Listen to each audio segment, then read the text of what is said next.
ಭ್ಯೋ ನಮಃ. ಶ್ರೀಮದಾನಂದತೀರ್ಥ ಭಗವತ್ಪಾದಾಚಾರ್ಯ ಗುರುಭ್ಯೋ ನಮಃ. ಹರಿ ಓಂ. ನಾರಾಯಣಂ ಸುರಗುರುಂ ಜಗದೇಕನಾಥಂ ಭಕ್ತಪ್ರಿಯಂ ಸಕಲಲೋಕನಮಸ್ಕೃತಂ ಚ ತ್ರೈಗುಣ್ಯವರ್ಜಿತಮಜಂ ವಿಭುಮಾದ್ಯಮೀಶಂ ವಂದೇ ಭವಘ್ನಮರಾಸುರಸಿದ್ಧವಂದ್ಯಂ ನಾರಾಯಣಂ ನಮಸ್ಕೃತ್ಯ ನರಂ ಚೈವ ನರೋತ್ತಮಂ ದೇವೀಂ ಸರಸ್ವತೀಂ ವ್ಯಾಸಂ ತತೋ ಜಯಮುದೀರಯೇ. ಹರಿ ಓಂ.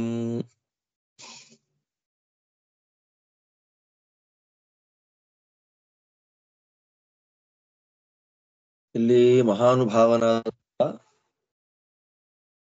ಮಹಾನುಭಾವರಾದಂತಹ ಸನತ್ ಸುಜಾತರು ಅಂದ್ರೆ ಸನತ್ ಕುಮಾರರು ಧೃತರಾಷ್ಟ್ರನಿಗೆ ತತ್ವೋಪದೇಶವನ್ನ ಮಾಡುವಾಗ ಅಪರೋಕ್ಷ ಜ್ಞಾನಿಗಳ ಆ ಲಕ್ಷಣವನ್ನು ಕೇಳಿದ್ರು. ಆ ಲಕ್ಷಣ ಹೇಗಿರುತ್ತೆ ಅಂದ್ರೆ, ಜ್ಞಾನಿಗಳನ್ನು ನಾವು ನೋಡ್ತಾ ಇದ್ದ ಹಾಗೇನೆ ಅವ್ರ ಜೊತೆಯಲ್ಲಿ ಭಕ್ತಿಯಿಂದ ಮಾತಾಡ್ಬೇಕಂತೆ. ಯಾರು ಅವರಿಗೆ ಮರ್ಯಾದೆ ಕೊಟ್ಟು ಮಾತಾಡೋದಿಲ್ಲ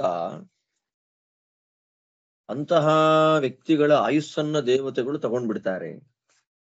ಊರ್ಧ್ವಂ ಪ್ರಾಣಾಹ ಉತ್ಕ್ರಮಂತಿ ಯೂನ ಸ್ಥವಿರ ಆಗತೆ ಅಭ್ಯುತ್ಥಾನ ಅಭಿವಾದಾಭ್ಯಾಂ ಪುನಸ್ತಾನ್ ಪ್ರತಿಪದ್ಯತೆ ಅಂತ ಜಸ್ಟ್ ವಿದುರ ನೀತಿಯಲ್ಲಿ ನಾವು ಕೇಳಿದ್ದೇವೆ ಅದನ್ನು.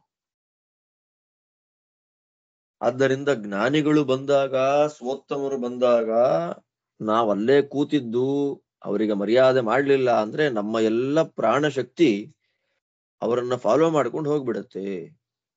ಆದ್ದರಿಂದ ಅವರಿಗೆ ಎದ್ದು ನಮಸ್ಕಾರಾದಿಗಳನ್ನು ಮಾಡೋದ್ರಿಂದ ಮತ್ತೆ ಪುನಃ ನಮ್ಮಲ್ಲೇ ಬಂದು ಸೇರುತ್ತೆ ಅಂತ ಸಂಪ್ರದಾಯ, ಶಾಸ್ತ್ರ ಪ್ರಮಾಣ ಇದೆ ಅದಕ್ಕೆ. ಆದ್ದರಿಂದ ಏನ್ ಹೇಳ್ತಾರೆ ಇಲ್ಲಿ ನಿರೂಪಣೆ ಮಾಡುವಾಗ, ಜ್ಞಾನಿಗಳು ಬಂದಾಗ, ಜ್ಞಾನಿಗಳ ಸಂಪರ್ಕ ನಮಗಾದಾಗ ನಾವು ಏನ್ ಮಾಡ್ಬೇಕು? ಈ ರೀತಿಯಾದ ವ್ಯಾಪಾರವನ್ನ ನಾವು ಮಾಡಬೇಕು ಅಂತ ಹೇಳಿದ್ರು. ಯಾವ ಜ್ಞಾನಿ? ಅವರು ಜ್ಞಾನಿಗಳು ಅಂತ ಹೇಗೆ ಗೊತ್ತಾಗತ್ತೆ? ದರ್ಶನ ಮಾಡ್ತಾ ಇದ್ದ ಹಾಗೆ ಅವರಿಗೆ ಸತ್ಕಾರ ಮಾಡಬೇಕು, ಮರ್ಯಾದೆ ಮಾಡಬೇಕು, ಮಾಡ್ಲಿಲ್ಲ ಅಂದ ದೊಡ್ಡ ಅನರ್ಥ ಪ್ರಾಪ್ತಿ ಆಗತ್ತೆ ಅಂತ ನೀವು ಹೇಳಿದ್ರಲ್ಲ. ಇಂತಹ ಜ್ಞಾನಿಯ ಲಕ್ಷಣ ಏನು?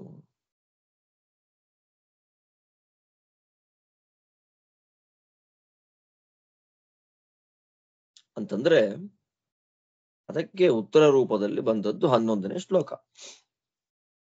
ಸನತ್ ಕುಮಾರರು ಹೇಳ್ತಾರೆ, ಅತಿರಿಕ್ತಮಿವ ಕುರ್ವನ್ ತಶ್ರೇಯಾನ್ನೇತರೋ ಜನಃ ಯೋ ವಾ ಕಥಯಮಾನಸ್ಯ ಹ್ಯಾತ್ಮಾನಂ ನಾನು ಸಂಜ್ವರೇತ್. ಬೇರೆ ಯಾವನು ಅವಮಾನ ಮಾಡಿದ,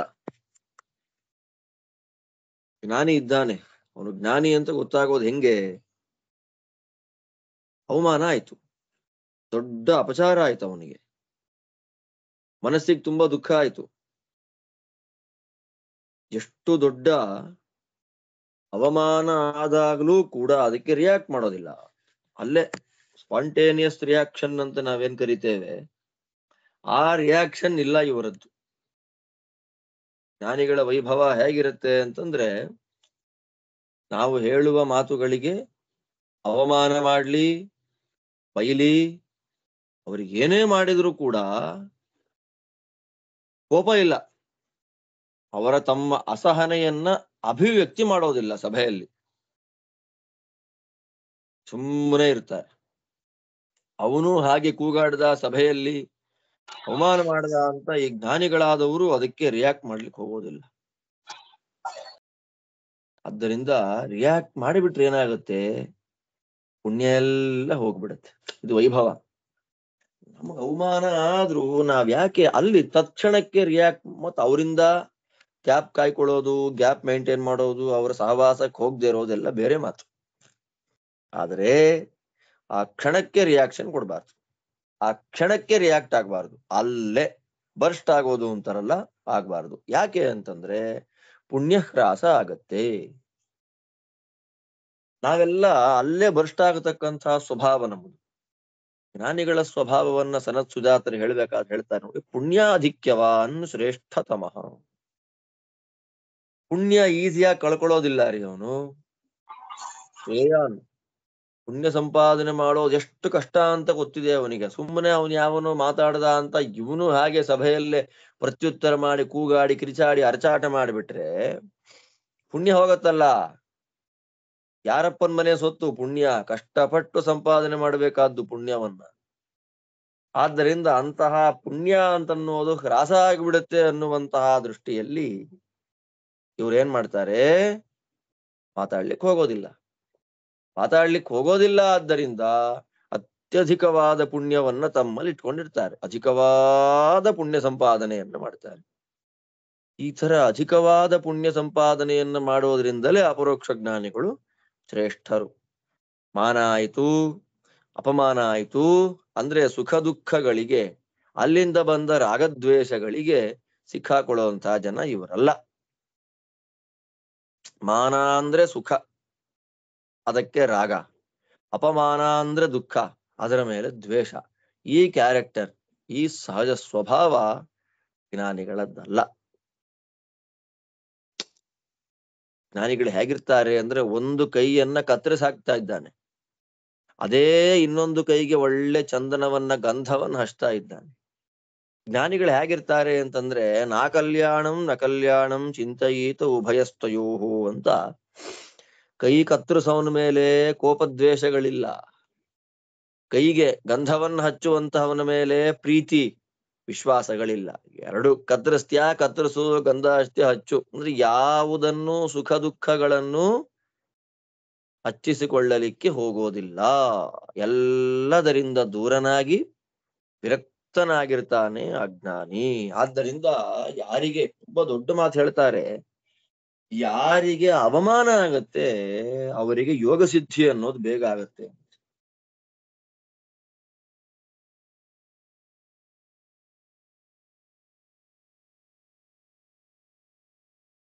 ಏನ ಅವಮತೋ ಯೋಗಿ ಯೋಗ ಸಿದ್ಧಿಂ ಸವಿಂದತಿ ಅಂತ ಹೇಳಿ ವಾಕ್ಯ. ಜನೇನ ಅವಮತಃ, ಜನೇನ ಅವಮತಃ. ಅವಮತ ಅಂದ್ರೇನು? ಅವಮಾನ ಮಾಡಿಸ್ಕೊಂಡವನು. ಯಾವ ಸಾಧಕನಿಗೆ, ಯಾವ ವ್ಯಕ್ತಿಗೆ ಅವಮಾನ ಆಗತ್ತೆ, ಜನಗಳು ಅವನನ್ನ ಅವಮಾನ ಪಡಿಸ್ತಾರೆ, ನಿಂದೆ ಮಾಡ್ತಾರೆ, ಆ ವ್ಯಕ್ತಿ ಬೇಗ ಯೋಗ ಸಿದ್ಧಿಯನ್ನ ಪಡಿತಾನೆ. ಆದ್ದರಿಂದ ಯೋಗಿಗಳಾದ ವ್ಯಕ್ತಿಗೆ ಜನಗಳೆಲ್ಲ ಅಪಮಾನ ಮಾಡೋದು ಜಾಸ್ತಿ. ವಿಜಯದಾಸರ ಚರಿತ್ರೆ ಎಲ್ಲ ನಾವು ಕೇಳಿದ್ದೇವೆ, ಸ್ಪಷ್ಟವಾಗಿಲ್ಲ ಗೊತ್ತಿದೆ.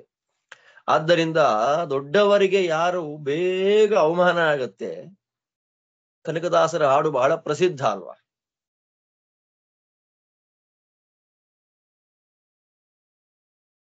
ನನಗೆ ಯಾರು ಅವಮಾನ ಮಾಡ್ತಾರೆ, ನಿಂದೆ ಮಾಡ್ತಾರೆ, ದ್ವೇಷ ಮಾಡ್ತಾರೆ, ಅವರೆಲ್ಲ ಚೆನ್ನಾಗಿರ್ಲಿ ಅಂತ. ಯಾಕೆ ಅಂತಂದ್ರೆ ನಮ್ಮೆಲ್ಲ ಪಾಪಗಳನ್ನ ಹೊತ್ಕೊಂಡು ಹೋಗ್ಬಿಡ್ತಾರೆ, ನಮ್ಮಲ್ಲಿ ಕೇವಲ ಪುಣ್ಯಶೇಷವನ್ನ ಮಾತ್ರ ಉಳಿಸ್ತಾರೆ, ನಮ್ಮ ಸಾಧನೆ ನಿರ್ವಿಘ್ನವಾಗಿ ಆಗುವಂತೆ ಮಾಡ್ತಾರೆ.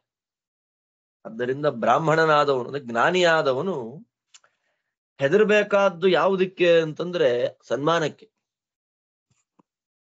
ನಮಗ್ ಸನ್ಮಾನ ಆಗ್ತಾ ಇದೆ, ಅಲ್ಲಿ ಮರ್ಯಾದೆ ಆಗ್ತಾ ಇದೆ ಅಂತಂದ್ರೆ ಹೆದರ್ಬೇಕು, ಭಯ ಪಡ್ಬೇಕು. ಸನ್ಮಾನಾತ್ ಬ್ರಾಹ್ಮಣೋ ನಿತ್ಯಂ ಉದ್ವಿಜೇತ ವಿಷಾದಿವ ಅಂತಾರೆ ವಾದಿರಾಜರು ವ್ಯಾಖ್ಯಾನದಲ್ಲಿ. ವಿಷ ನೋಡಿದ್ರೆ ಹಾಗೆ ಓಡ್ ಹೋಗ್ತೀವಿ, ಹಾಗೆ ಸನ್ಮಾನ ಅಂದ್ರೆ ದೂರ ಓಡ್ಬಿಡ್ಬೇಕಂತ. ಯಾಕೆ ಅಂದ್ರೆ ಸನ್ಮಾನದಿಂದ ತಪಸ್ಸು ಕ್ಷಯ ಆಗಿಬಿಡುತ್ತೆ. ಆದ್ದರಿಂದ ಜ್ಞಾನಿಗಳಾದವರು ತಮ್ಮ ಜ್ಞಾನಿ ಲಕ್ಷಣವನ್ನ ತೋರ್ಸ್ಕೊಳ್ಲಿಕ್ಕೆ ಇಷ್ಟನೇ ಪಡಲ್ಲ. ನೆಕ್ಸ್ಟ್ ಅದನ್ನೇ ಹೇಳ್ತಾರೆ, ನಾನು ಜ್ಞಾನಿ ಇದ್ದೇನೆ, ನಮಸ್ಕಾರ ಮಾಡ್ರಿ, ನಿಮ್ಗೆಲ್ಲ ಅನುಗ್ರಹ ಮಾಡ್ತೇನೆ ಅಂತವರೆಲ್ಲ ಹೇಳಲಿಕ್ಕೆ ಹೋಗೋದೇ ಇಲ್ಲ. ಮಾರ್ಕೆಟಿಂಗ್ ಯಾರಿಗೆ ಬೇಕಾಗತ್ತೆ ಅಂತಂದ್ರೆ ಅಜ್ಞಾನಿಗಳಿಗೆ ಮಾರ್ಕೆಟಿಂಗ್ ಬೇಕು. ಮಾರ್ಕೆಟಿಂಗ್ ಅಂದ್ರೆ ಏನು? ನಮ್ಮಲ್ಲಿ ಏನಿಲ್ಲ ಅದನ್ನ ಇದೆ ಅಂತ ತೋರಿಸೋದೇ ಮಾರ್ಕೆಟಿಂಗ್ ಅಲ್ವಾ? ಆದ್ದರಿಂದ ಹೆಚ್ಚು ಮಾರ್ಕೆಟ್ ಅಲ್ಲಿ ಪ್ರಚಲಿತ ಇರಬೇಕು, ನನ್ನ ಹೆಸರು ಓಡ್ತಾ ಇರಬೇಕು, ನಂಗೆ ಸನ್ಮಾನಗಳಾಗಬೇಕು, ನನಗೆ ಮರ್ಯಾದೆಗಳಾಗಬೇಕು ಅಂತ ಅಪೇಕ್ಷೆ ಪಡತಕ್ಕಂತಹ ವ್ಯಕ್ತಿ ಒಳಗೇನಿಲ್ಲ ಅಂತ ಅರ್ಥ. ಅಸನ್ಮಾನಾತ್ ತಪೋವೃದ್ಧಿ, ದೊಡ್ಡ ಮಾತು ಹೇಳ್ತಾ ಇರಲಿಲ್ಲ. ಅಸನ್ಮಾನಾತ್, ಸನ್ಮಾನ ಆಗಲಿಲ್ಲ ಅಂತಂದ್ರೆ, ರೆಕಗ್ನಿಷನ್ ಅಂತ ಹೇಳ್ತೇವೆ ಸಾಧಕರಿಗೆ, ಗುರುತಿಸುವಿಕೆ, ನಮ್ಮನ್ನವರು ಗುರುತಿಸೋದು, ಮರ್ಯಾದೆ ಮಾಡೋದೆಲ್ಲ ತಪಸ್ಸು ಕ್ಷಯಕ್ಕೆ ಕಾರಣ ಆಗತ್ತೆ. ಆದ್ದರಿಂದ ಜ್ಞಾನಿ ಆದವನು ಇದೆಲ್ಲ ಅನುಸಂಧಾನ ಇಟ್ಟುಕೊಂಡು ಅಭಿಮಾನ ಶೂನ್ಯನಾಗಿರ್ತಾನೆ. ಅಂತಹ ಅಭಿಮಾನ ಶೂನ್ಯನಾಗಿರ್ತಕ್ಕಂತಹ ವ್ಯಕ್ತಿಗೆ ನೀವು ಕರೆದ್ರೆ ಸಂತೋಷ ಇಲ್ಲ, ಕರೀಲಿಲ್ಲ ಅಂದ್ರೆ ದುಃಖ ಇಲ್ಲ. ಅದು ವೈಭವ ಅವನದ್ದು. ಅಂತಹ ಜ್ಞಾನಿಯನ್ನ ನೀವು ಏನ್ ಮಾಡಬೇಕು? ನೋಡ್ತಾ ಇರಬೇಕು. ಆದ್ದರಿಂದ ಅವನಿಗೆ ನನ್ನ ಬಗ್ಗೆ ಹೇಳಿ, ನನ್ನ ಬಗ್ಗೆ ಮಾತಾಡ್ಲಿ, ನನ್ನ ಗುಣಗಳ ಬಗ್ಗೆ ಹೇಳಿ, ನನ್ನ ಮಹಿಮೆ ಹೇಳಿ, ಮುಖಸ್ತುತಿಯನ್ನ ಮಾಡಿಸಿಕೊಳ್ಳಿಕ್ ಇಷ್ಟಪಡೋದಿಲ್ಲ. ಅಂತಹ ಜ್ಞಾನಿಗೆ ಮರ್ಯಾದೆ ಮಾಡ್ಬೇಕಪ್ಪ. ಆ ಜ್ಞಾನಿ ಲಕ್ಷಣ ಏನು? ಒಂದು ಲಕ್ಷಣ ಆಯ್ತು. ಇನ್ನೊಂದು ಹೇಳ್ತಾರೆ, ಅವನು ಬ್ರಹ್ಮಸ್ವ ಅಪಹಾರ ಮಾಡಲಿಲ್ಲ ತಾನೆ ಅಂತ. ನಮಗೆ ಗೊತ್ತು, ಬ್ರಹ್ಮಸ್ವ ಅಂದ್ರೆ ಬ್ರಾಹ್ಮಣರಿಗೆ ಸಂಬಂಧಪಟ್ಟ ಪದಾರ್ಥಗಳು, ಬ್ರಾಹ್ಮಣರಿಗೆ ಸಂಬಂಧಪಟ್ಟ ದ್ರವ್ಯಗಳು. ಬ್ರಾಹ್ಮಣರಿಗೆ ದಾನ ಮಾಡಿದ ಪದಾರ್ಥಗಳೆಲ್ಲ ಕಿತ್ಕೊಂಡ್ಬಿಟ್ರೆ ಅದನ್ನ ಬ್ರಹ್ಮಸ್ವ ಅಂತ ಕರೀತಾರೆ. ಆದ್ದರಿಂದ ಈ ಜ್ಞಾನಿ ಬ್ರಹ್ಮಸ್ವ ಅಪಹಾರವನ್ನ ಮಾಡಿರಬಾರ್ದು ಅಲ್ರಿ. ಬ್ರಹ್ಮಸ್ವ ಅಪಹಾರ ಮಾಡಬಾರ್ದು ಅಂತ ನಮಗೆ ಗೊತ್ತು. ದತ್ತಾಪಹಾರ ದೋಷ ಬರುತ್ತೆ. ತತ್ರಾಪಿ ಬ್ರಾಹ್ಮಣರಿಗೆ ಕೊಟ್ಟದ್ದನ್ನ ಮತ್ತೆ ಕಿತ್ಕೊಂಡ್ರೆ ಉದ್ಧಾರ ಇಲ್ಲ ಅನ್ನೋದನ್ನ ಸ್ಪಷ್ಟ ಹೇಳಿದ್ದಾರೆ. ವಿದುರನೀತಿಯಲ್ಲೂ ಬಂದಿದೆ. ನಮ್ಮಲ್ಲಿ ಅದು ಪರಂಪರಾಗತವಾಗಿ ಬಂದಂತಹ ಸಂಪ್ರದಾಯ, ನಂಬಿಕೆ, ವಿಶ್ವಾಸ ಅದರ ಮೇಲೆ. ಇಲ್ಲಿ ಸನತ್ ಕುಮಾರರು ಬ್ರಹ್ಮಸ್ವ ಅಪಹಾರ ಮಾಡಬಾರದು ಅಂತಂದ್ರೆ ಅರ್ಥ ಏನು? ಧೃತರಾಷ್ಟ್ರ ಬ್ರಹ್ಮಸ್ವ ಅಪಹಾರ ಮಾಡುವಂಥವನಲ್ಲ. ನೋಡಯ್ಯ ಧೃತರಾಷ್ಟ್ರ, ನೀನು ಬ್ರಾಹ್ಮಣರಿಗೆ ಕೊಟ್ಟಿದ್ದನ್ನ ಕಿತ್ತುಕೊಳ್ಬಾರ್ದು ಅಂತ. ಬ್ರಾಹ್ಮಣರಿಗೆ ಏನ್ ಕೊಟ್ಟಿದ್ವಿ, ಭೂಮಿಗಳನ್ನ, ಹಳ್ಳಿಗಳನ್ನ, ಅಗ್ರಹಾರಗಳನ್ನ ಕಿತ್ಕೋಬಾರದು ಅಂತ. ಹಾಗೆ ಮಾಡುವಂತಹ ವ್ಯಕ್ತಿ ಅಲ್ಲ, ಅಷ್ಟು ನೀಚ ಅಲ್ಲ ಧೃತರಾಷ್ಟ್ರ. ಮತ್ತವನಿಗೆ ಬ್ರಹ್ಮಸ್ವ ಅಪಹಾರ ಮಾಡಬಾರದು ಅಂತ ಹೇಳ್ತಾರಲ್ಲ, ಏನ್ ಹಂಗಂದ್ರೆ? ಆದ್ರಿಂದ ಬ್ರಹ್ಮಸ್ವ ಅಂದ್ರೆ ಇಲ್ಲಿ ಅರ್ಥ ಬ್ರಾಹ್ಮಣರ ಸಂಪತ್ತು ಅಂತ ಅರ್ಥ ಅಲ್ಲ. ಮತ್ತೆ ಬ್ರಹ್ಮಸ್ವ ಅಂದ್ರೇನು? ಭಗವಂತನಿಗೆ ಸಂಬಂಧಪಟ್ಟ ಧರ್ಮಗಳು, ಭಗವಂತನ ಗುಣಗಳು. ಬ್ರಹ್ಮ ಅಂದ್ರೆ ನಾರಾಯಣ, ಪರಬ್ರಹ್ಮ ನಾರಾಯಣ. ಅವನ ಸ್ವ ಬ್ರಹ್ಮ ಅಂದ್ರೆ ಅನಂತ ಕಲ್ಯಾಣ ಗುಣಪರಿಪೂರ್ಣನಾದ ಕಾರಣದಿಂದ ನಮ್ಮ ಸ್ವಾಮಿ ನಾರಾಯಣನಿಗೆ ಬ್ರಹ್ಮ ಅಂತ ಹೆಸರು. ಅಂತ ಬ್ರಹ್ಮನಾಮಕನಾದ ನಾರಾಯಣನ ಸ್ವಂ ಅವನದ್ದೇ ಆಗಿರುವಂಥದ್ದು, ಬೇರೆ ಯಾರಲ್ಲೂ ಆ ಲಕ್ಷಣಗಳಿಲ್ಲ. ಸರ್ವಸ್ವಾತಂತ್ರ್ಯಾದಿ ಧರ್ಮಂ, ಸರ್ವಸ್ವತಂತ್ರ, ಸರ್ವಾಂತರ್ಯಾಮಿ, ಸರ್ವನಿಯಾಮಕ, ಸರ್ವಪ್ರೇರಕ ಇತ್ಯಾದಿ ಅವನ ಅನೇಕ ಗುಣಗಳೇನಿದೆ, ಆ ಎಲ್ಲ ಗುಣಗಳನ್ನ ಹಿಂಸೆ ಮಾಡೋದನ್ನ ಬ್ರಹ್ಮಸ್ವ ಅಂತ ಕರೀತಾರೆ. ಬ್ರಹ್ಮಸ್ವವನ್ನ ಹಾಳು ಮಾಡೋದು, ಹಿಂಸೆ ಮಾಡೋದು ಅಂತ. ನಾವು ಸ್ವಾತಂತ್ರ್ಯ, ನಾವೆಲ್ಲಿ ಹಿಂಸೆ ಮಾಡಿದೇವ್ರಿ? ವಾ, ಭಗವಂತನ ಧರ್ಮಾದಿಗಳನ್ನ, ಗುಣಾದಿಗಳನ್ನ ನಾವೆಲ್ಲಿ ಹಿಂಸೆ ಮಾಡಿದ್ದೀವಿ ಅಂದ್ರೆ, ನೀವು ಮಾಡಿಲ್ಲಪ್ಪ, ಹಾಗೆ ಮಾಡುವಂತ ಜನ ಇದ್ದಾರೆ ಅಂತಂತಾರೆ. ಅಹಂ ಬ್ರಹ್ಮಾಸ್ಮಿ, ಬ್ರಹ್ಮಸ್ವ ಹನನಂ ನಾಮ ಅಹಂ ಬ್ರಹ್ಮಾಸ್ಮೀತಿ ಪರಬ್ರಹ್ಮಣಸ್ತಾದಾತ್ಮ್ಯೇನ ಮಿಥ್ಯೋಪಾಸನ ಏವ ಬ್ರಹ್ಮಸ್ವ ಹನನಂ ಇತ್ಯುಚ್ಯತೆ ಇತ್ಯರ್ಥ ಅಂತ ವಾದಿರಾಜ ಗುರು ಸಾರ್ವಭೌಮರು ಬರೆದು ಬಿಟ್ರು.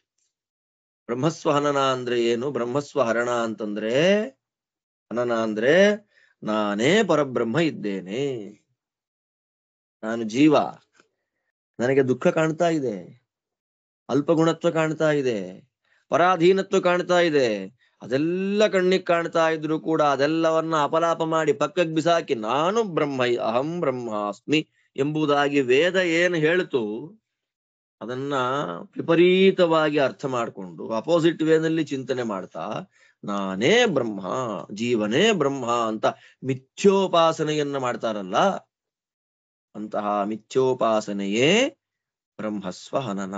ಅದನ್ನ ಮಾಡಬಾರದು. ಆದ್ದರಿಂದ ಜ್ಞಾನಿಗಳು ಅಂದ್ರೆ ಯಾರು? ದೇವರನ್ನ ಅನಂತ ಕಲ್ಯಾಣ ಗುಣ ಪರಿಪೂರ್ಣ ಅಂತ ಉಪಾಸನೆ ಮಾಡ್ತಾರೆ. ಜೀವರನ್ನ ಭಗವಂತನ ಅಧೀನ, ಭಗವಂತನಿಗಿಂತ ಭಿನ್ನರು, ಭಗವಂತನ ದಾಸರು ಅಂತ ಉಪಾಸನೆ ಮಾಡ್ತಾರೆ. ಹೀಗೆ ಉಪಾಸನೆಯನ್ನ ಮಾಡುವಂತಹ ವ್ಯಕ್ತಿಗಳು ಮಾತ್ರವೇ ಜ್ಞಾನಿಗಳು. ಅಹಂ ಬ್ರಹ್ಮಾಸ್ಮಿ ಅಂತ ಐಕ್ಯೋಪಾಸನೆಯನ್ನ ಯಾರು ಮಾಡ್ತಾರೆ ಅವರು ಜ್ಞಾನಿಗಳಲ್ಲ, ಅವರಿಗೆ ಮರ್ಯಾದೆಯನ್ನ ಮಾಡಬೇಕಾದ ಅವಶ್ಯಕತೆ ಇಲ್ಲ. ರಾಜರ ವ್ಯಾಖ್ಯಾನ. ಆದ್ದರಿಂದ ಅಂತಹ ಜ್ಞಾನಿಗಳಿಗೆ ನಾವೇನಾದ್ರೂ ಕೊಟ್ಟು ಬಿಟ್ರೆ ಈ ಪ್ರಕಾರವಾದ ಜೀವಬ್ರಹ್ಮ ಭೇದ, ಪಂಚಭೇದಗಳು, ತಾರತಮ್ಯ, ಭಗವಂತನ ಸರ್ವಸ್ವಾತಂತ್ರ್ಯ ಅದೆಲ್ಲವನ್ನ ಅನುಸಂಧಾನ ಮಾಡುವ ಜ್ಞಾನಿಗಳಿಗೆ ಕೊಟ್ರೆ ದಾನಂ ಧ್ರುವಂ ಫಲತಿ ಪಾತ್ರ ಗುಣಾನುಕೂಲ್ಯಾತ್. ಯೋಗ್ಯರಾದ ಸತ್ಪಾತ್ರರಾದ ವ್ಯಕ್ತಿಗಳಿಗೆ ನಾವು ಕೊಡೋದ್ರಿಂದ ದೊಡ್ಡ ಫಲ ಬರುತ್ತೆ ಅಂತ. ಬೇಕಾದಷ್ಟು ಚರಿತ್ರೆಗಳಿದೆ, ನಿಮಗೆಲ್ಲ ಗೊತ್ತಿದೆ, ಅದು ಹೇಳೋದ್ ಬೇಕಾಗಿಲ್ಲ. ಆದ್ದರಿಂದ ಜ್ಞಾನಿಗಳಾದ ಈ ತರ ಅನುಸಂಧಾನವನ್ನು ಮಾಡುವಂತಹ ಜ್ಞಾನಿಗಳಿಗೆ ಕೊಟ್ಟು ಬಿಟ್ರೆ ಮಹಾಫಲ ಅನ್ನೋದು ಬರುತ್ತೆ. ಮತ್ತೆ ಇನ್ನೊಂದಿದೆ, ಶ್ಲೋಕದಲ್ಲಿ ಇನ್ನೊಂದು ಪಾಠಾಂತರ ಇದೆ, ತದನ್ನಂ ಸಮ್ಮತಂ ಸತಾಂ. ತುಂಬಾ ಚೆನ್ನಾಗಿ ಹೇಳ್ತಾರೆ.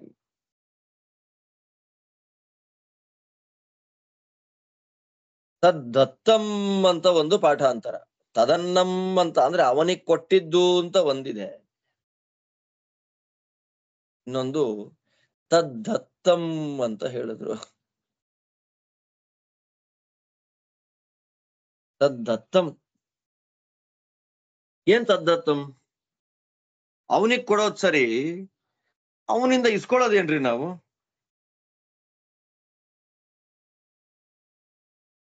ಅವನಿಗೇನೋ ಕೊಡೋದ್ ಸರಿಯಪ್ಪ, ಅವನಿಂದ ಇಸ್ಕೊಳ್ಳೋದೇನ್ ನಾವು?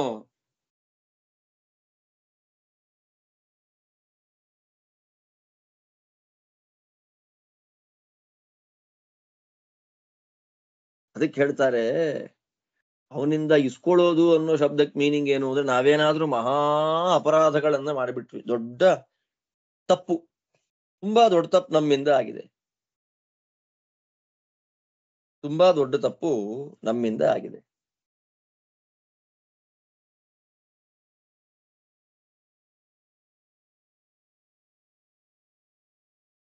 ದೊಡ್ಡ ತಪ್ಪು ನಮ್ಮಿಂದ ಆಗಿದೆ.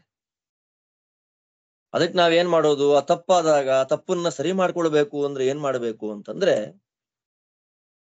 ಜ್ಞಾನಿಗಳ ಮನೆಗೆ ಹೋಗಿ ಭಿಕ್ಷೆ ಬಿಡ್ಬೇಕಂತೆ. ಪಾತಕೆ ಮಹತಿ ಪ್ರಾಪ್ತೆ ಪ್ರಾಯಶ್ಚಿತ್ತ ವಿವರ್ಜಿತೆ.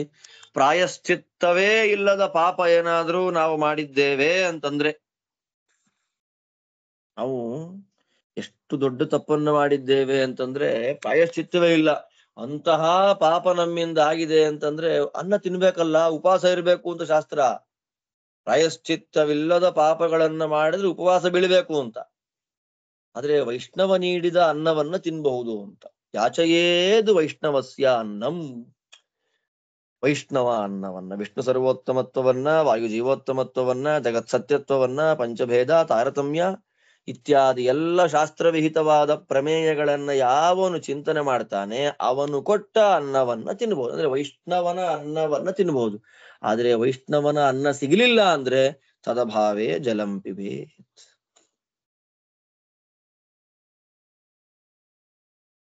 ಅದಿಲ್ಲ ಅಂತಂದ್ರೆ ನೀರು ಕೂಡ ಹೊಟ್ಟೆ ತುಂಬಿಸ್ಕೋ ಅಂತಾರೆ ಹೊರತು ಅನ್ನ ತಿನ್ಬೇಡ ಬೇರೆ ಕಡೆ.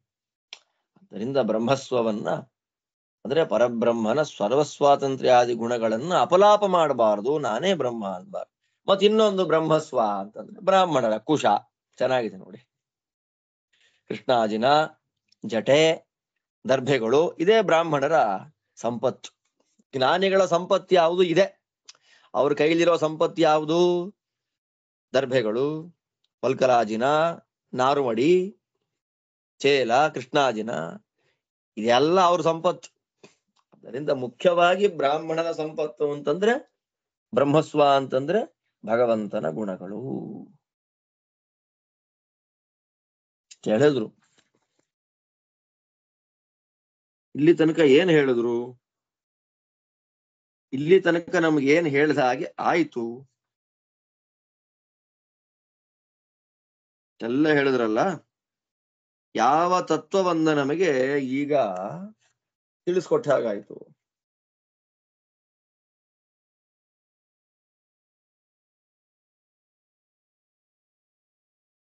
ತಾತ್ಪರ್ಯ ಇಲ್ಲಿ ತನಕ ಹೇಳಿದ್ದು, ಕಾಮ್ಯ ಕರ್ಮಗಳನ್ನ ಬಿಟ್ಟು ಬಿಡಬೇಕು, ಕರ್ಮ ಫಲದ ಮೇಲೆ ಆಸೆಯನ್ನ ಬಿಡಬೇಕು.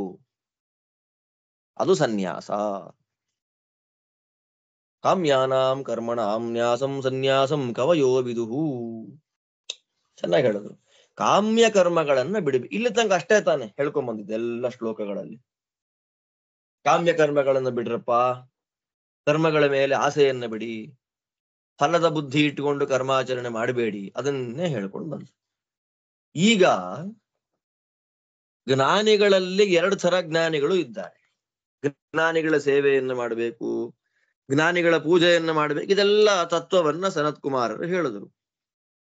ಆ ಜ್ಞಾನಿ ಹೇಗಿರ್ತಾನೆ, ಜ್ಞಾನಿಯ ಲಕ್ಷಣ ಏನು ಅಂತ ಹೇಳಿದ್ದಕ್ಕೆ ಈ ತರ ಒಂದು 3-4 ಲಕ್ಷಣಗಳನ್ನ ಇಲ್ಲಿ ತನಕ ನಾನೇನ್ ಹೇಳಿದ್ವಿ ಅದನ್ನೆಲ್ಲ ಹೇಳಿದ್ರು. ಅದರಲ್ಲಿ ಆ ಜ್ಞಾನಿಗಳಲ್ಲಿ 2 ತರ ಇರ್ತಾರೆ. ಸನ್ಯಾಸಿಗಳು ಇರ್ತಾರೆ, ಗೃಹಸ್ಥರು ಇರ್ತಾರೆ. ಆದ್ದರಿಂದ ಜ್ಞಾನಿಗಳಿಗೆ ಮರ್ಯಾದೆ ಮಾಡಬೇಕು ಅಂತಂದ್ರೆ ಜ್ಞಾನಿಗಳಾದ ಸನ್ಯಾಸಿಗಳಿಗೂ ಮಾಡಬೇಕು, ಜ್ಞಾನಿಗಳಾದ ಗೃಹಸ್ಥರಿಗೂ ಮಾಡಬೇಕು ಅಂತ ತಾತ್ಪರ್ಯ. ಇಲ್ಲಿ ತನಕ ಹೇಳಿದ್ದು ಯಾರ ಬಗ್ಗೆ ಅಂತಂದ್ರೆ ಕಾಮ್ಯ ಕರ್ಮಗಳನ್ನು ಬಿಟ್ಟು ಕೇವಲ ಭಗವಂತನಿಗೆ ಪ್ರೀತಿಯಾಗಲಿ ಎನ್ನುವ ದೃಷ್ಟಿಯಲ್ಲಿ ಸತ್ಕರ್ಮಗಳನ್ನ ಮಾಡತಕ್ಕಂತಹ, ಭಾಗವತ ಧರ್ಮಗಳನ್ನ ಮಾಡತಕ್ಕಂತಹ ಗೃಹಸ್ಥರ ಬಗ್ಗೆ ಮಾತಾಡಿದ್ದು. ಇಲ್ಲಿವರೆಗೂ ನಾವು ಯಾರ ಬಗ್ಗೆ ಮಾತಾಡಿದ್ದು? ಗೃಹಸ್ಥರ ಬಗ್ಗೆ ಮಾತಾಡಿದ್ದು. ಬಟ್ ಈಗ ಸನ್ಯಾಸಿ ಅಂದ ಮಾತ್ರಕ್ಕೆ ನಮಸ್ಕಾರ ಮಾಡಬೇಡಿ ಅವನಿಗೆ ಅಂತಾರೆ.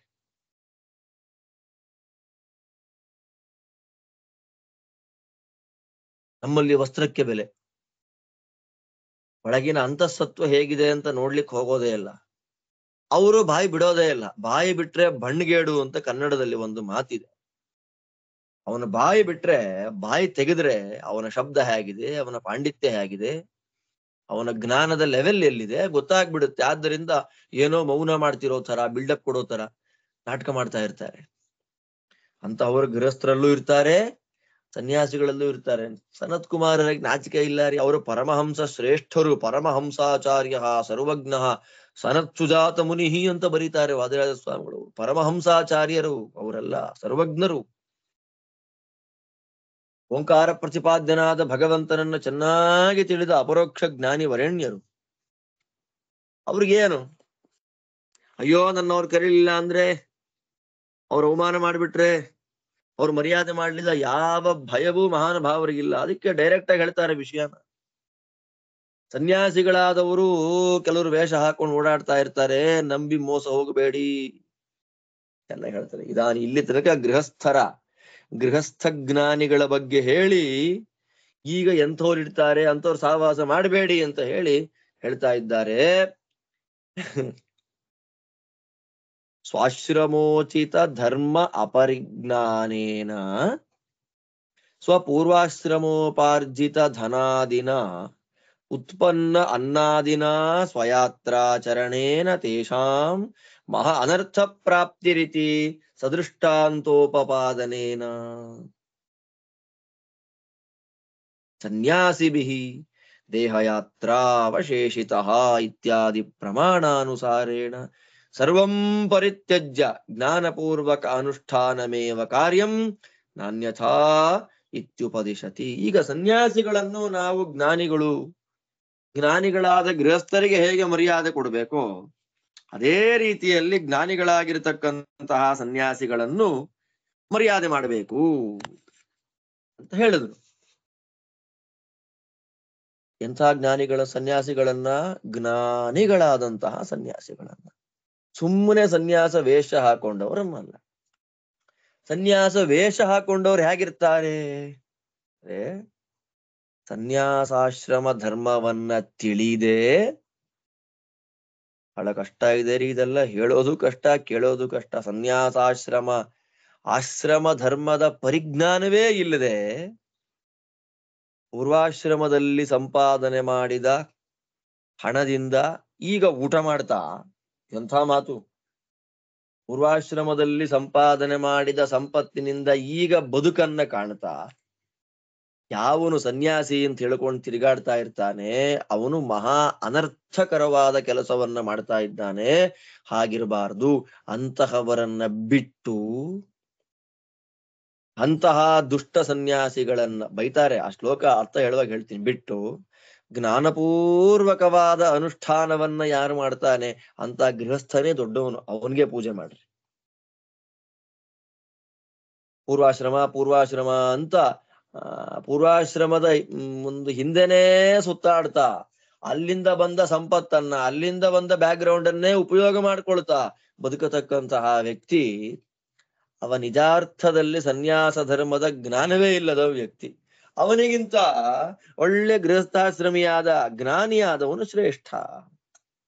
ಯಥಾ ಸ್ವಂ ವಾಂತಮಶ್ನಾತಿ ಶ್ವಾವೈ ನಿತ್ಯಂ ಅಭೂತಯೇ ಏವಂತೆ ವಾಂತಮಶ್ನಂತಿ ಸ್ವವೀರ್ಯಸ್ಯೋಪಭೋಜನಾತ್. ಡೈರೆಕ್ಟ್ ಶೂಟ್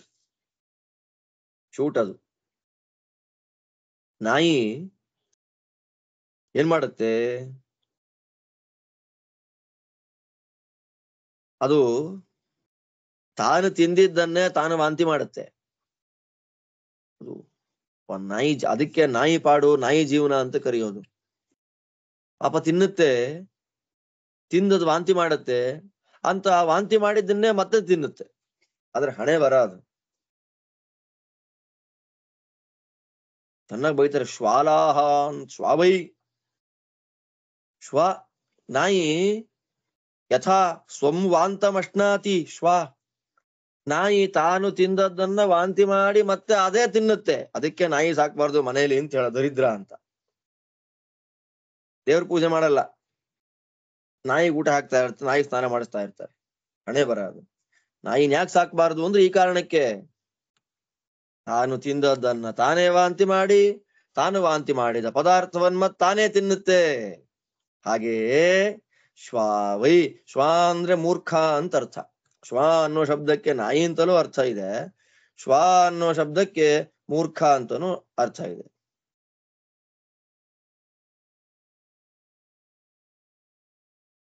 ಮೂಢಾಹ ಶ್ವಾಲಾಹ ಇತಿ ಪ್ರೋಕ್ತಾಹ ಅಂತ ಕೋಶ. ಮೂಢರು ಮೂರ್ಖರನ್ನ ಅಂದ್ರೆ ವಾದಿರಾಜರು ಬರೀತಾರೆ ಸನ್ಯಾಸಂಗೃಹೀತ್ವ ಸನ್ಯಾಸ ಧರ್ಮ ಅನಭಿಘ್ನಾಹ ಮೂರ್ಖ ಸನ್ಯಾಸಿನಃ ಅಂತ. ಮೂರ್ಖ ಸನ್ಯಾಸಿಗಳೇನ್ ಮಾಡ್ತಾರೆ? ಅವರು ಸನ್ಯಾಸಾಶ್ರಮ ಸ್ವೀಕಾರ ಮಾಡೋದಕ್ಕಿಂತ ಮೊದಲೇ ಪೂರ್ವಾಶ್ರಮದಲ್ಲಿ ಸಂಪಾದನೆ ಮಾಡಿದ ಬಂಗಾರ ಬೆಳ್ಳಿ ಆದಿ ಶಬ್ದವನ್ನ ಹಾಕಿದ್ದಾರೆ. ಬಹಳ ಕಷ್ಟ ಇದೆ. ಆದಿ ಶಬ್ದ ಅಂತಂದ್ರೆ ಪೂರ್ವಾಶ್ರಮದ ಸಂಬಂಧಿಕರು ಅಂತಲೂ ಅರ್ಥ. ಪೂರ್ವಾಶ್ರಮದಲ್ಲಿ ಸಂಪಾದನೆ ಮಾಡಿದ್ದು ಬೆಳ್ಳಿ ಬಂಗಾರ ಮನೆ, ಆ ಸಂಬಂಧಿಕರು ಎಲ್ಲರನ್ನ ಉಪಯೋಗ ಮಾಡಿಕೊಂಡು ಯಾವಾಗ ಚತುರ್ಥಾಶ್ರಮ ಸ್ವೀಕಾರವಾದ ಮೇಲೆಯೂ ಬದುಕನ್ನು ನಡೆಸ್ತಾ ಇರ್ತಾರೆ. ಅವ್ರದೆಲ್ಲ ಹೆಂಗೆ ಬದುಕು ಅಂತಂದ್ರೆ, ನಾಯಿ ವಾಂತಿ ಮಾಡಿದ್ದು ನಾಯಿಯೇ ತಿನ್ನತ್ತಲ್ಲ ಹಾಗೆ. ಸನ್ಯಾಸ ತಗೊಳ್ಬೇಕಾದ್ರೆ ನಾನು ಎಲ್ಲವನ್ನೂ ಬಿಟ್ಟಿದ್ದೇನೆ, ನಾನು ಯಾರಿಗೂ ಸೇರಿದವನಲ್ಲ, ನನಗ್ಯಾರೂ ಇಲ್ಲ ಅಂತ ಎಲ್ಲವನ್ನ ಪರಿತ್ಯಾಗವನ್ನ ಮಾಡಿ ಮತ್ತೆ ಸನ್ಯಾಸ ಸ್ವೀಕಾರ ಮಾಡ್ಕೊಂಡ್ಮೇಲೆ ಮತ್ತೆ ಅದನ್ನೇ ಉಪಯೋಗ ಮಾಡ್ಕೊಂಡ್ರೆ ತಾನು ಮಾಡಿದ ವಾಂತಿ ತಾನೇ ತಿಂದಂಗಲ್ವೇನ್ರಿ? ಎಂಥ ಮಾತು ಸನತ್ ಕುಮಾರರು ಹೇಳಿದ್ದು. ತಾತ್ಪರ್ಯ ಏನಾಯ್ತು? ನೀವು ಸನ್ಯಾಸಿಯನ್ನ ಪೂಜೆ ಮಾಡಬೇಕು ಅಂದ್ರೆ ಯಾವ ಸನ್ಯಾಸಿಗೆ ಮರ್ಯಾದೆ ಮಾಡಬೇಕು ಅಂತಂದ್ರೆ ಈ ಲಕ್ಷಣಗಳು ಯಾರಲ್ಲಿಲ್ಲ ಅವರಿಗೆ ಮರ್ಯಾದೆ ಮಾಡಿ. ಭಿಕ್ಷುಣ ಪೂರ್ವಾಶ್ರಮಾರ್ಜಿತ ಹಿರಣ್ಯಾದಿ ಸ್ವೀಕಾರ ನ ಕಾರ್ಯ ಇತ್ಯಭಿಪ್ರಾಯ. ಸನ್ಯಾಸಿಯಾದವನಿಗೆ ಪೂರ್ವಾಶ್ರಮದ ವ್ಯಕ್ತಿಗಳ ಸಂಪತ್ತಿನ ಯಾವ ಸಂಪರ್ಕವೂ ಇರಬಾರದು ಅಂತನ್ನೋ ತಾತ್ಪರ್ಯ. ಆದ್ದರಿಂದ ಅವನಿಗಿಂತ ಈ ತರ ಪೂರ್ವಾಶ್ರಮದಲ್ಲೇ ಓಡಾಡ್ಕೊಂಡಿರತಕ್ಕಂತಹ ಸನ್ಯಾಸಿಗಿಂತ ಗೃಹಸ್ಥಾಶ್ರಮದಲ್ಲೇ ಇದ್ದು ವಿಷ್ಣು ಪ್ರೇರಣೆಯ ವಿಷ್ಣು ಪ್ರೀತ್ಯರ್ಥಂ ಎನ್ನುವ ಅನುಸಂಧಾನದಿಂದ ಕರ್ಮಗಳನ್ನು ಮಾಡತಕ್ಕಂತಹ ಗೃಹಸ್ಥನೇ ಅತ್ಯಂತ ಶ್ರೇಷ್ಠ ಅಂತ ಒಂದು ತಾತ್ಪರ್ಯ. ಸನ್ಯಾಸಿಗಳು ಹೇಗಿರಬಾರ್ದು ಅನ್ನೋದಕ್ಕೂ ಪಾಠ ಇದೆ ನಮ್ಮಲ್ಲಿ. ನೆಕ್ಸ್ಟ್ ಹೇಳ್ತಾರೆ, ಅವನು ಯಾರೇ ಆಗಿರ್ಲಿ ಅಲ್ಲ, ಗೃಹಸ್ಥನಾಗಿರ್ಲಿ, ಸನ್ಯಾಸಿ ಆಗಿರ್ಲಿ, ಅವ್ರು ಯಾರೇ ಆಗಿರ್ಲಿ, ಎಲ್ಲರಿಗೂ ಕೂಡ ಶ್ರುತಿ ಮತ್ತು ಸ್ಮೃತಿಗಳಲ್ಲಿ ಹೇಳಿದ ಕೆಲವು ಕರ್ಮಗಳ ಅನುಷ್ಠಾನ ಇದೆ. ಎಲ್ಲರೂ ಶ್ರುತಿ ಸ್ಮೃತಿಗಳಲ್ಲಿ ಹೇಳಿದ ಕರ್ಮಗಳನ್ನು ಮಾಡಬೇಕು. ಮಾಡುವಾಗ ವಿಷ್ಣುವಿನ ಕರ್ತೃತ್ವಾನುಸಂಧಾನವನ್ನ ಇಟ್ಟುಕೊಂಡು ಮಾಡಬೇಕು. ಏನ್ ಮಾಡಬೇಕು?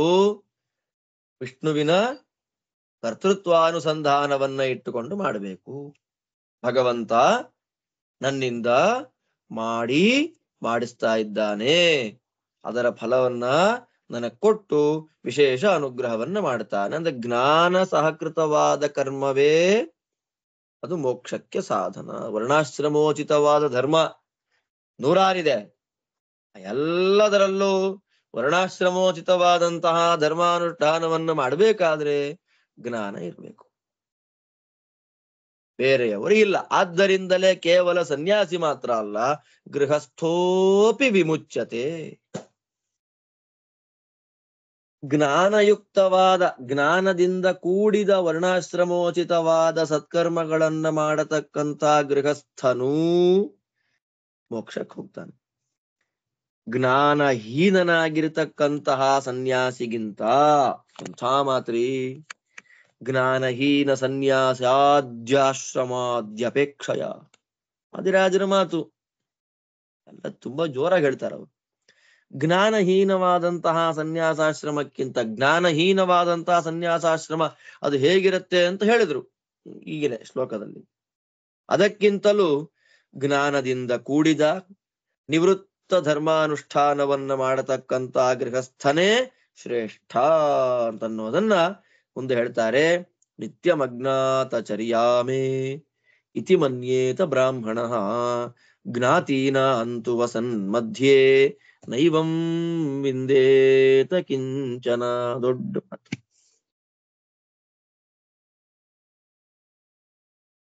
ಆ ಬ್ರಹ್ಮಜ್ಞಾನಿಯಾದ ಗೃಹಸ್ಥ ಇದ್ದಾನಲ್ಲ, ಒಳ್ಳೆ ಜ್ಞಾನ ಸಂಪನ್ನ, ನಿವೃತ್ತ ಧರ್ಮವನ್ನು ಅನುಷ್ಠಾನ ಮಾಡ್ತಾ ಭಾಗವತ ಧರ್ಮದಲ್ಲೇ ಆಸಕ್ತನಾದ ಬ್ರಾಹ್ಮಣ ಬ್ರಹ್ಮಜ್ಞಾನಿ ಗೃಹಸ್ಥ ಇದ್ದಾನಲ್ಲ, ನಿತ್ಯದಲ್ಲಿಯೂ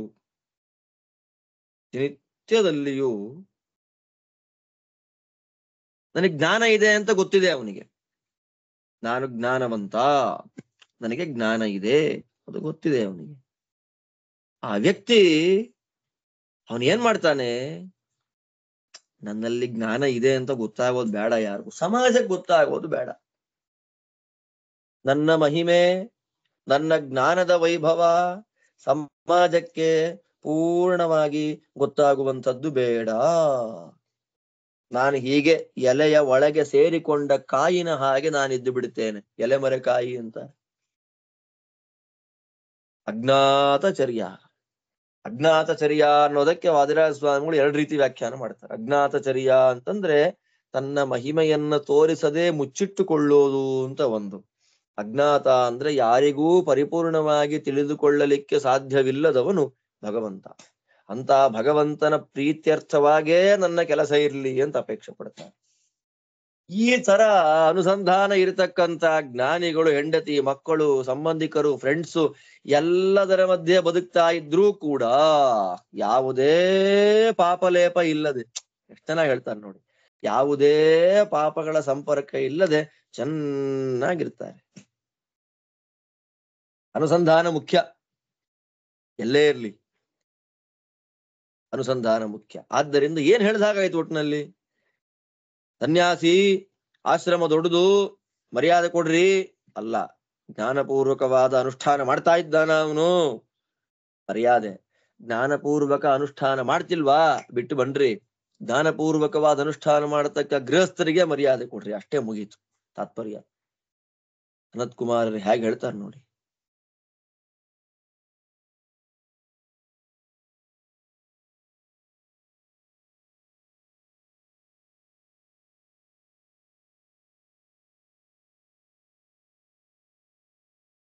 ಅಜ್ಞಾತಚರ್ಯ ಅಂತ ಒಂದ್ ಹೇಳಿದ್ರು. ಅಜ್ಞಾತಚರ್ಯ ಅಂದ್ರೆ ನನ್ನ ಮಹಿಮೆ ಯಾರಿಗೂ ಗೊತ್ತಾಗಬಾರದು ಅಂತ ಅನುಸಂಧಾನ ಇಟ್ಕೊಂಡವನು ಅಂತ ಒಂದರ್ಥ.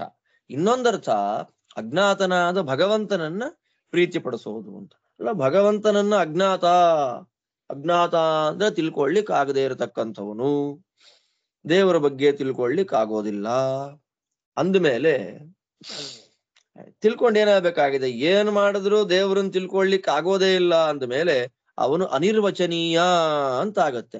ಅನಿರ್ವಚನೀಯ ಅಂದ್ರೆ ಏನು? ಶಶವಿಷಾಣವತ್. ಶಶವಿಷಾಣ ಅಂದ್ರೆ ರ್ಯಾಬಿಟ್, ಶಶ ಅಂದ್ರೆ ರ್ಯಾಬಿಟ್, ಮೊಲ. ಮೊಲಕ್ಕೆ 2 ಕೊಂಬಿದೆ ಅಂತಂದ್ರೆ ಯಾರಾದ್ರೂ ಒಪ್ತಾರೇನ್ರಿ? ಹೇಳಲಿಕ್ಕಾಗೋದಿಲ್ಲ. ಭಗವಂತ ಅಜ್ಞಾತ ಅಂದ್ರೆ ಪ್ರಯೋಜನಕ್ಕಿಲ್ಲ. ಭಗವಂತ ಅಜ್ಞಾತ ಅಂದ್ರೆ ಅರ್ಥ ಏನು? ಭಗವಂತ ಅಜ್ಞಾತ ಅಂದ್ರೆ ಅರ್ಥ ಏನು? ಪರಿಪೂರ್ಣವಾಗಿ ಹೇಳಲಿಕ್ಕೆ ಆಗೋದಿಲ್ಲ ಅಂತ. ಸರ್ವಾಂತರ್ಯಾಮಿತ್ವ, ಸರ್ವಗುಣಪೂರ್ಣತ್ವ, ಸರ್ವ ನಿಯಾಮಕತ್ವ, ಎಲ್ಲ ಗುಣಗಳಿಂದ ಕೂಡಿದ ಭಗವಂತನನ್ನ ಪೂರ್ಣವಾಗಿ ತಿಳ್ಕೊಳ್ಳಿಕ್ ಆಗೋದಿಲ್ಲ. ಅದೇ ಅಜ್ಞಾತತ್ವ. ದೇವರನ್ನು ತಿಳ್ಕೊಳ್ಳಕ್ ಆಗೋದೇ ಇಲ್ಲ ಅಂತ ಅರ್ಥ ಅಲ್ಲ. ದೇವ್ರನ್ನ ಕಂಪ್ಲೀಟ್ ಆಗಿ ತಿಳ್ಕೊಳ್ಳಿಕ್ ಆಗೋದಿಲ್ಲ ಅಂತ ಅರ್ಥ. ಅದೇ ಅಜ್ಞಾತತ್ವ. ಭಗವಂತನನ್ನ, ಆ ಭಗವಂತನ ಗುಣವಿಶೇಷಗಳನ್ನು ಇಲ್ಲಿ ಹೇಳ್ತಾರೆ ನೋಡಿ. ಒಂದಕ್ಕೆ ಲಿಂಕ್ ಕೊಡ್ತಾರೆ. ಓಹ್ಯೇನಂ ಅಂತರಾತ್ಮಾನಂ ಬ್ರಾಹ್ಮಣೋ ಮಂತು ಮರ್ಹತಿ ನಿರ್ಲಿಂಗಂ ಅಚಲಂ ಶುದ್ಧಂ ಸರ್ವದ್ವಂದ್ವ ವಿವರ್ಜಿತಂ. ಆ ಭಗವಂತ ಯಾರು? ಆ ಬ್ರಾಹ್ಮಣ, ಬ್ರಹ್ಮಜ್ಞಾನಿಯಾಗಿರತಕ್ಕಂಥ ವ್ಯಕ್ತಿ ಅಂತರಾತ್ಮಾನಂ, ಅವ ಅಂತರಾತ್ಮ, ನಮ್ಮೆಲ್ಲರ ಅಂತರ್ಯಾಮಿ. ನಿರ್ಲಿಂಗಂ, ಎಂಥ ದೊಡ್ಡ ಶಬ್ದ ಭಗವಂತನಿಗೆ. ಅನಾದಿ ಕಾಲದಿಂದಲೂ ಭಗವಂತನಿಗೆ ಲಿಂಗದೇಹದ ಸಂಬಂಧ ಇಲ್ಲ. ದೇವರೆಂಥವನು ಅಂದ್ರೆ, ಯಾಕೆ ನಮಗೆ ದೇವರನ್ನ 100% ಪೂರ್ಣವಾಗಿ ತಿಳ್ಕೊಳ್ಳಿಕ್ ಸಾಧ್ಯ ಆಗ್ತಾ ಇಲ್ಲ ಅಂದ್ರೆ ಇಷ್ಟೇ ಉದ್ದೇಶ. ಆ ಭಗವಂತ ಸರ್ವಾಂತರ್ಯಾಮಿ. ಸರಿ, ನಿರ್ಲಿಂಗ, ಅನಾದಿ ಕಾಲದಿಂದಲೂ ಭಗವಂತನಿಗೆ ಲಿಂಗದೇಹದ ಸಂಬಂಧವೇ ಇಲ್ಲ. ಮತ್ತೆ ಅವನು ಅಚಲ. ಅಚಲ ಅಂದ್ರೇನು? ಯಾವಾಗ್ಲೂ ಒಂದೇ ರೀತಿ ಇರ್ತಾನೆ. ನಮ್ ತರ ಅಲ್ಲ, ಗಳಿಗೆ ಒಂದು ಗಂಟೆಗೆ ಒಂದು ನಾವು ಚೇಂಜ್ ಆಗ್ತಾ ಇರ್ತೇವೆ. ದೇವ್ರು ಹಾಗಲ್ಲ, ಸರ್ವದಾ ಏಕ ಪ್ರಕಾರ. ಮತ್ತೆ ಶುದ್ಧ, ನಿರ್ದುಷ್ಟ ಸ್ವರೂಪ, ಸರ್ವದ್ವಂದ್ವ ವಿವರ್ಜಿತಂ. ಶೀತ ಉಷ್ಣ, ಅದರಿಂದ ಬರತಕ್ಕ ಸುಖ ದುಃಖ ಯಾವುದರ ಲೇಪವೂ ದೇವರಿಗಿಲ್ಲ. ಇಂತಹ ಲಕ್ಷಣದಿಂದ ಕೂಡಿದ ದೇವರನ್ನು ನಾವು ಪೂರ್ಣವಾಗಿ ತಿಳ್ಕೊಳ್ಳಿಕ್ಕೆ ಆಗುತ್ತೇನ್ರಿ? ಯಾರಿಗೂ ಸಾಧ್ಯ ಇಲ್ಲ. ಆದ್ದರಿಂದ ನಾವು ದೇವರನ್ನ ಹ್ಯಾಕ್ ತಿಳ್ಕೊಳ್ಬೇಕು? ಪೂರ್ಣವಾಗಿ ತಿಳ್ಕೊಳ್ಳಿಕ್ ಆಗೋದಿಲ್ಲ ಅಂತ ಗೊತ್ತಾಯ್ತು. ಮತ್ ತಿಳ್ಕೊಳ್ಳೋದಾದ್ರೂ ಹೇಗೆ ನಾವು ದೇವರನ್ನ ಅಂದ್ರೆ ಇಲ್ಲಿ ಹೇಳ್ತಾರೆ,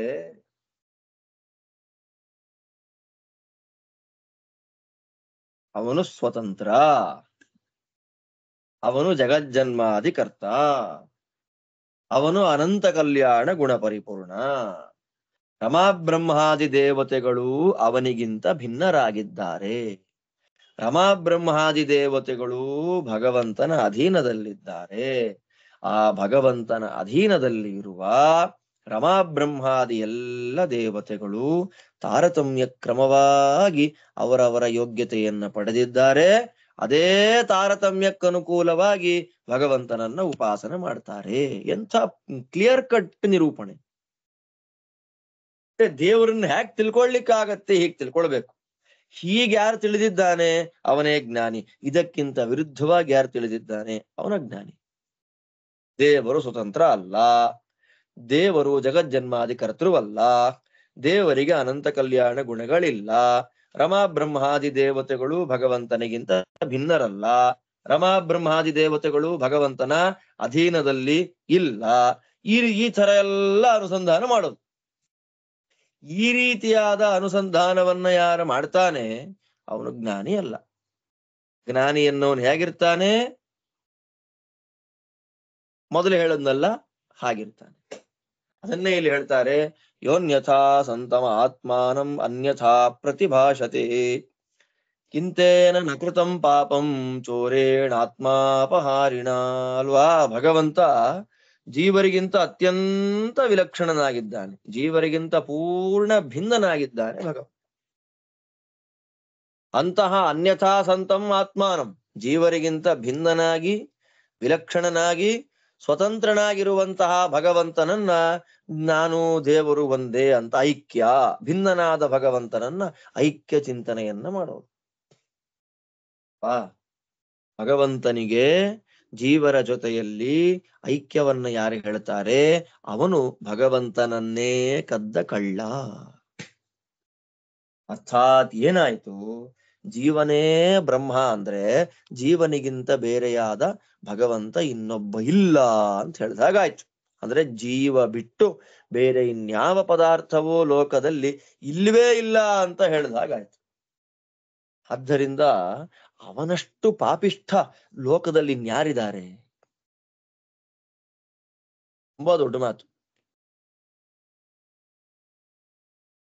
ಬ್ರಹ್ಮ ಅನ್ನೋ ಒಂದು ವಸ್ತುವೇ ಇಲ್ಲ, ಜೀವವೇ ಎಲ್ಲ ಅಂತ ಹೇಳ್ತಾನಲ್ಲ, ಅವನಷ್ಟು ಕಳ್ಳ ಇನ್ಯಾರಿದ್ದಾರ್ರಿ?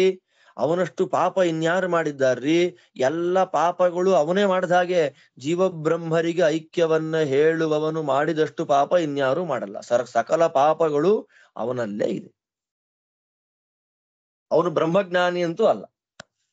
ಸತು ಬ್ರಹ್ಮಜ್ಞಾನಿನ ರಾಜರು ಬರೀತಾರೆ. ಅವನು ಬ್ರಹ್ಮಜ್ಞಾನಿ ಖಂಡಿತ ಅಲ್ಲ. ಮತ್ತೆ ಬ್ರಹ್ಮಚೋರ, ಭಗವಂತನನ್ನ ಕದ್ದವನು.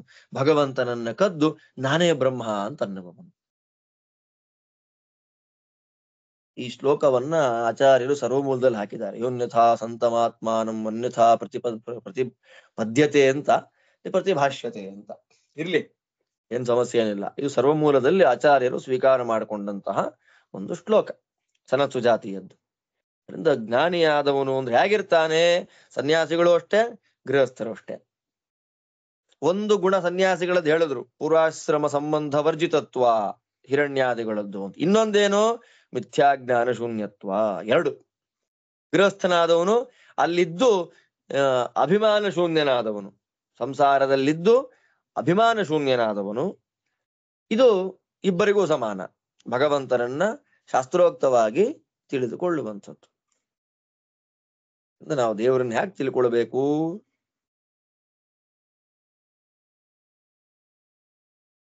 ಜೀವರಿಗಿಂತ ಭಿನ್ನ ಅಂತ ಪ್ರಧಾನವಾಗಿ ತಿಳ್ಕೊಳ್ಬೇಕು. ಈ ಕಾರಣದಿಂದ ಇಲ್ಲಿ ತನಕ ಏನ್ ಹೇಳಿದಾಗಾಯ್ತು? ಜೀವ ಈಶ್ವರ ಅಭೇದ ಜ್ಞಾನ ಅಂತನ್ನೋದು ಮೋಕ್ಷಕ್ಕೆ ಸಾಧನವಲ್ಲ.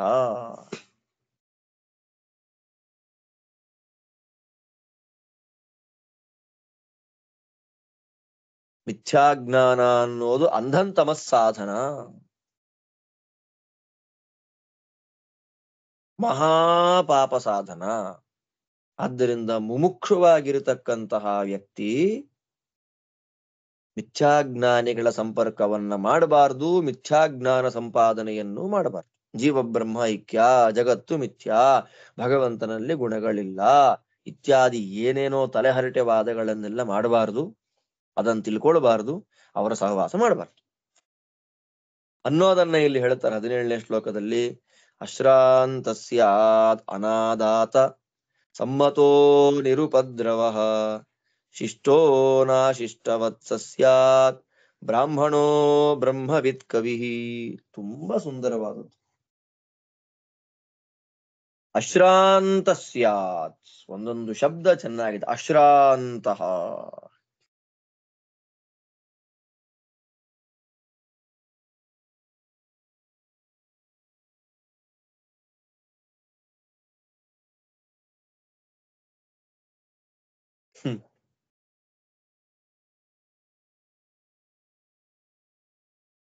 ಜೀವ ಬ್ರಹ್ಮ. ಅಶ್ರಾಂತ ಅಂದ್ರೇನು? ಜೀವ ಬ್ರಹ್ಮರಿಗೆ ಐಕ್ಯ. ಆ ಜೀವ ಬ್ರಹ್ಮರಿಗೆ ಐಕ್ಯ ಬಂದುಬಿಟ್ರೆ ಭಗವಂತನಿಗೆ ಸ್ವಾತಂತ್ರ್ಯ ಇಲ್ಲ ಅಂತಾಯ್ತು. ಜೀವ ಬ್ರಹ್ಮ ಇಬ್ಬರು ಒಂದೇ ಅಂತ ಆಗ್ಬಿಟ್ರೆ ಭಗವಂತನಲ್ಲಿ ಸ್ವಾತಂತ್ರ್ಯವೇ ಇಲ್ಲ ಅಂತಾಯ್ತು. ಭಗವಂತ ಸ್ವತಂತ್ರನಲ್ಲ.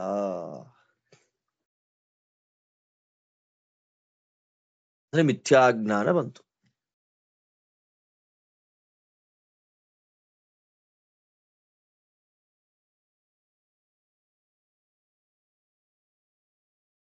ಆ ಮಿಥ್ಯಾಜ್ಞಾನದಿಂದ ನಿತ್ಯವಾದ ದುಃಖ,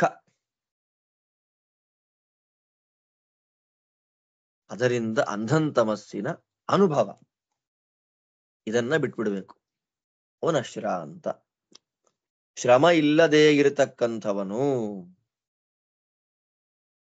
ನಾನು ಬ್ರಹ್ಮ ಒಂದೇ ಅನ್ನುವ ಅನುಸಂಧಾನ ಮಾಡ್ತಾ ಮಾಡ್ತಾ ಬರೋದೇನು, ಬ್ರಹ್ಮನಿಗೆ ಸ್ವಾತಂತ್ರ್ಯ ಇಲ್ಲ, ಅವನು ಸ್ವತಂತ್ರ ಅಲ್ಲ. ದೇವರೇ ಸ್ವತಂತ್ರ ಅಲ್ಲ ಅಂದಮೇಲೆ ಅದರಿಂದ ಬರೋದು ಅಂಧಂತಮಸ್ಸು, ಅದರಿಂದ ದುಃಖ. ಆ ದುಃಖ ಇಲ್ಲದವನು ಜ್ಞಾನಿ, ಅಶ್ರಾಂತ, ಅನಾದಾತ ಅಂತ. ಅನಾದಾತ ಅಂದ್ರೆ ಏನು?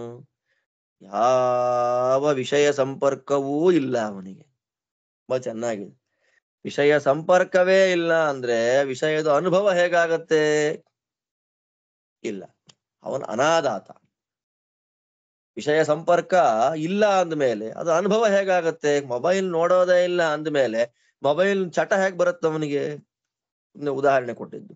ಟಿವಿನೇ ಇಲ್ಲ ಅಂದ್ಮೇಲೆ, ನೋಡೋದೇ ಇಲ್ಲ ಅಂದ್ಮೇಲೆ ಅದರ ಚಟ ಹೇಗ್ ಬರುತ್ತೆ ಅಂದ್ರೆ ವಿಷಯ ಸಂಪರ್ಕಗಳು. ಉದಾಹರಣೆಗೆ ಈರುಳ್ಳಿನೇ ತಿಂದಿಲ್ಲ ಅಂದ್ಮೇಲೆ ಇಲ್ಲಿ ತನಕ ಅದರ ಚಟ ಹೇಗ್ ಬಂತವನಿಗೆ? ಹೊರಗಡೆ ತಿನ್ನುವಂಥದ್ದು. ಹಾಗೆ ವಿಷಯಗಳ ಸಂಪರ್ಕವೇ ಇಲ್ಲ ಅಂದ್ಮೇಲೆ ವಿಷಯದ ಅನುಭವ ಹೇಗ್ ಬರುತ್ತೆ? ಇಲ್ಲ. ಎರಡು ಚೆನ್ನಾಗಿದೆ. ಆಮೇಲೆ ಸಮ್ಮತಃ, ಜ್ಞಾನಿಗಳಿಗೆ ಸಮ್ಮತವಾದ, ವೇದಶಾಸ್ತ್ರಗಳಿಗೆ ಸಮ್ಮತವಾದ ಸದಾಚಾರವನ್ನು ಮಾಡತಕ್ಕಂತಹ ವ್ಯಕ್ತಿ. ಚೆನ್ನಾಗಿ ಹೇಳ್ತಾರೆ. ನಮ್ಮ ಕೈಲಾದಷ್ಟು, ನಮ್ಮ ಯೋಗ್ಯತೆಗಿದ್ದಷ್ಟು, ನಮ್ಮ ದೇಶಕಾಲಗಳಿಗೆ ಅನುಕೂಲವಾದಷ್ಟು ಸದಾಚಾರವನ್ನ ಮಾಡಿಕೊಂಡಿರುವಂಥದ್ದು. ಸಮ್ಮತ, ನಿರುಪದ್ರವ, ಯಾರಿಗೂ ಉಪದ್ರವ ಇಲ್ಲ. ಮತ್ತೆ ನಿರುಪದ್ರವ ಅಂತಂದ್ರೆ ಏನು? ಇವನಿಗೆ ಯಾರಿಂದ ಉಪದ್ರವ ಇಲ್ಲ ಅಂತ ಅರ್ಥ. ಇವನ್ ಇಷ್ಟ ಸಾತ್ವಿಕ ಯಾರಿಗೆ ತೊಂದರೆ ಕೊಡ್ತಾನೆ, ಇವನಿಗೆ ಯಾರಿಂದಲೂ ತೊಂದರೆ ಇಲ್ಲ ಅಂತ ಅಂದ್ರೆ ಅರ್ಥ ಏನು? ಮನೆ, ದೇಹ, ಹೆಂಡತಿ, ಸಂಪತ್ತು, ಮಕ್ಕಳು ಯಾವುದ್ರ ಮೇಲೂ ಕೂಡ ಅವನಿಗೆ ಆಸಕ್ತಿ ಇಲ್ಲ. ಆದ್ದರಿಂದ ಅಭಿಮಾನ ಇಲ್ಲ. ಆದ್ದರಿಂದ ಯಾವ ಉಪದ್ರವವೂ ಅವನಿಗಿಲ್ಲ. ಮತ್ತೆ ಇನ್ನೊಂದು ಹೇಳ್ತಾರೆ, ಕಾಮಕ್ರೋಧಾದಿ ಅರಿಷಡ್ ವರ್ಗಗಳ ಉಪದ್ರವ ಇವನಿಗೆ ಯಾವತ್ತೂ ಇಲ್ಲ. ಇದೆಲ್ಲ ಅದ್ಭುತವಾದ ಸುಸುಲಭವಾಗಿ ಅರ್ಥವಾಗುವ ಚಿಂತನೆಗಳು. ನಿರುಪದ್ರವ. ಮುಂದಿಂದ ಹೇಳ್ತಾರೆ, ಶಿಷ್ಟೋ ನಾಶಿಷ್ಟವತ್ ಸಸ್ಯಾತ್. ನಮ್ಗೇನಾದ್ರೂ 2 ಸಲ ಭಾಗವತ ಕೇಳ್ಬಿಟ್ರೆ ನಮ್ ತಲೆ ನಿಂತ್ಕೊಳ್ಳೋದೇ ಇಲ್ಲ. 1-2 ಪ್ರವಚನ ಕೇಳ್ಬಿಟ್ಟು ಅದನ್ನ ನೋಟ್ಸ್ ಮಾಡ್ಕೊಳ್ಳುವಂತ ಬುದ್ಧಿ ಬಂದ್ಬಿಟ್ರೆ ಇನ್ನೇನು ಬ್ರಹ್ಮಜ್ಞಾನ ಬಂದೇ ಬಿಡ್ತು ಅಂತ ಆಡ್ತಾ ಇರ್ತೀವಿ ನಾವು. ಪಾಪ ಸ್ವಾಮಿಗಳ ಪ್ರವಚನ ಮಾಡ್ತಾ ಇದ್ರು ಕೂತ್ಕೊಂಡ್ ಕೇಳೋ ಬುದ್ಧಿ ನಮ್ಮಲ್ಲಿರಲ್ಲ. ನಾನ್ ಕೇಳ್ಬಿಟ್ಟಿದ್ದೇನೆ ಆಗ್ಲೇ, ಎಲ್ಲ ಆಗೋಗಿದೆ, ನನಗೆಲ್ಲ ಶ್ರವಣನೂ ಆಗ್ಬಿಟ್ಟಿದೆ, ಬಡ್ಕೊಂತಾ ಇರ್ತಾನೆ ಬಾಯಿ. ಸನತ್ ಕುಮಾರರು ಬೈತಾರೆ, ನೀ ಎಲ್ಲ ಕೇಳಿದ್ಯಪ್ಪ, ಓದಿದವನು ಓದಿದ್ದಾರೆ, ಕೇಳಿದ್ದಾರೆ, ಪ್ರವಚನಗಳಿಗೆ ಬರ್ತಾರೆ, ಪಾಠಕ್ಕೆ ಬರ್ತಾರೆ, ತಲೆಗೆ ಹತ್ತಿಲ್ಲ ಅಂದ್ರೆ ಅಹಂತು ಶಿಷ್ಟ ಏವಾಸ್ಮಿ ಮಯಾ ಸರ್ವಂ ಜ್ಞಾತಮೇವಾಸ್ತಿ ಅತಃ ಪರಂ ಮಮ ಗುರುವಾದಿಭಿಃ ಶಿಕ್ಷಣೀಯಾಂಶೋ ನಾಸ್ತ್ಯೇವ. ಬರೀತಾರೆ ವಾದಿರಾಜರು. ಹೇಗಿರ್ತಾರವರು ಅಂದ್ರೆ, ನಾನು ಶಿಷ್ಟ ಇದ್ದೇನೆ, ನನಗೆಲ್ಲ ಗೊತ್ತಿದೆ, ನನಗೆ ಗುರುಗಳು ಪಾಠ ಮಾಡಿ ನಾನ್ ತಿಳ್ಕೊಳ್ಬೇಕಾದ ವಿಷಯ ಯಾವುದೂ ಇಲ್ಲ, ನನಗೆಲ್ಲ ಗೊತ್ತು. ದುರಹಂಕಾರ ಇದು. ಈ ದುರಹಂಕಾರವನ್ನ ಬಿಟ್ಟು ಫಸ್ಟ್ ಬಿಡು ಅಂತಾರೆ. ಒಂದ್ ಕ್ವಶನ್ ಕೇಳಿದ್ರೆ ಗೊತ್ತಾಗತ್ತವಾಗ. ಹಿಂಗೆ ಒಬ್ಬ ಇದ್ದ ಶ್ವೇತಕೇತು ಅಂತ, ಓ ಅಂತ ಏನೋ 2 ಅಕ್ಷರ ಓದಿ ಬಂದುಬಿಟ್ಟ. ಬಂದಾಗ ಅವರಪ್ಪಂಗೆ ಗೊತ್ತಾಯ್ತು, ನಿಜವಾದ ಜ್ಞಾನಿಯಾಗಿದ್ರೆ ಈ ತರ ದುರಹಂಕಾರ ಬರ್ತಾ ಇರ್ಲಿಲ್ಲ ಅಲ್ವಾ. ಜ್ಞಾನಿಯಾದವನು ತುಂಬಾ ವಿನೀತನಾಗಿರ್ತಾನೆ. ಈ ದುರಹಂಕಾರ ಜ್ಞಾನಿಗಳ ಲಕ್ಷಣ ಅಲ್ಲ. ಏನೋ ಎಡವಟ್ಟಾಗಿದೆ ಅಂತ ಪ್ರಶ್ನೆ ಕೇಳಿದ್ದಕ್ಕೆ ನಂಗೆ ಗೊತ್ತೇ ಇಲ್ಲ ಅಂದ. ಗೊತ್ತಿಲ್ವಾ ಅಂತ ಕೇಳಿದ್ದಕ್ಕೆ ನಮ್ ಗುರುಗಳಿಗೆ ಗೊತ್ತಿಲ್ಲ, ಗೊತ್ತಿದ್ರೆ ಪಾಠ ಮಾಡ್ತಿದ್ರಲ್ವಾ ಅಂದ್ಬಿಟ್ಟ. ಅಲ್ಲಿಗೆ ಹೊರಟೋಯ್ತದು. ತತ್ವಮಸಿ ಶುರುವಾಯ್ತಲ್ಲಿ. ಈ ದೃಷ್ಟಿಯಲ್ಲಿ ದುರಹಂಕಾರ, ನಂಗೆಲ್ಲ ಗೊತ್ತು, ನನಗೇನ್ ಯಾರೂ ಪಾಠ ಮಾಡ್ಬೇಕಾದ್ದಿಲ್ಲ, ನಾನು ಯಾರ ಕೈಲೂ ಕೇಳ್ಬೇಕಾದ್ದಿಲ್ಲ, ನಾನೇ ಜ್ಞಾನಿ, ನಾನೇ ಗುರು, ನನ್ನ ಸಾಧನೆಗೆ ನಾನೇ ಎಲ್ಲ, ನಾನು ಯಾರನ್ನು ಕನ್ಸಲ್ಟು ಮಾಡಲ್ಲ, ಯಾರನ್ನ ಗುರುಗಳು ಅಂತಲೂ ಒಪ್ಪಿಲ್ಲ. ಎಷ್ಟು ಜನ ಇದ್ದಾರೆ ಲೋಕದಲ್ಲಿ, ಅವ್ರಿಗೆಲ್ಲ ಕಪಾಳ ಕೊಡದಂಗಲ್ವಾ ವಾದಿರಾಜನ ಮಾತಿದು. ರಾಜರಂತಾರೆ ಎಲ್ಲೆಲ್ಲಿ ಜ್ಞಾನಿಗಳು ಸಿಕ್ಕಿ ವಾರಂ ವಾರಂ ಸಚ್ಚಾಸ್ತ್ರ ಶ್ರವಣ ವಿಷಯೇ ಅಶಿಷ್ಟವತ್ ಕದಾಪ್ಯಶಿಕ್ಷಿತವದ್ ಅನಾದರವಾನ್ ಸ್ಯಾತ್. ಎಲ್ಲೋ ಒಂದು ಕಡೆ ಶಾಸ್ತ್ರದ ಪ್ರವಚನ ಆಗ್ತಾ ಇದೆ ಅಂತಂದ್ರೆ ನೀನು ಕೇಳಿದ್ರೂ ಕೂತ್ಕೊಂಡು ಹೋಗಿ ಮತ್ತೆ ಕೇಳು. ಇನ್ನೆಲ್ಲೋ ಒಂದು ಪಾಠ ಆಗ್ತಾ ಇದೆ, ಪ್ರವಚನ ನಿನ್ನ ಕಣ್ಣೆದ್ರಿಗೆ ಆಗ್ತಾ ಇದೆ ಅಂದ್ರೆ ಬಿಡ್ಬೇಡಪ್ಪ, ಕೇಳು. ಅನಾದರ ಮಾಡಬೇಡ. ಅಜ್ಞಾನಿ ವ್ಯಕ್ತಿ ಅಂತೆ, ಯಾರು ಓದಿಲ್ಲ ಶಾಸ್ತ್ರ ಶ್ರವಣದ ವಿಷಯದಲ್ಲಿ ಅನಾದರ ಮಾಡೋನು ಯಾರು ಅಂದ್ರೆ ಅಯೋಗ್ಯ. ಏನ್ ಶಾಸ್ತ್ರ ರೀ ತಗೊಂಡ್ ಏನ್ ಉಪ್ಪಿನಕಾಯಿ ಸಂಬಳ ಬರುತ್ತಾ? ಅದರಿಂದ ನಮಗೆ ಶ್ರೀಮಂತಿಗೆ ಬರುತ್ತಾ? ದುಡ್ಡು ಬರುತ್ತಾ? ನನಗದ್ರಿಂದ ಏನು? ನನ್ನ ಮಾತು ಸ್ಪಷ್ಟವಾಗಿ ಕೇಳ್ತಾ ಇದ್ಯಾ? ಕೇಳ್ತಾ ಇದೆ ಸರಿ.